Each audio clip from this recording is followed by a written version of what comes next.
রাতের অন্ধকার যত গভীর হয়, ভোরের আলো ততটাই উজ্জ্বল হয়ে ওঠে। আজ আপনার চোখে যে জল, মনের ভেতর যে চাপা কষ্ট, আর দিনরাত এক করা হাড় ভাঙা খাটুনি, মাঝে মাঝে মনে হয় এই কষ্টের কোনো শেষ নেই, তাই না? প্রকৃতির একটা নিয়ম আছে, এখানে কোনো কিছুই বৃথা যায় না। আজ আপনি যে ঘাম ঝরাচ্ছেন, যে বিনিদ্র রাত কাটাচ্ছেন, তা আপনার জীবনের ডায়েরিতে জমা হচ্ছে।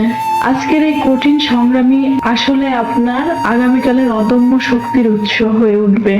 লোহা যতক্ষণ না আগুনে পুড়ে লাল হয়, ততক্ষণ তাকে সুন্দর আকার দেওয়া যায় না।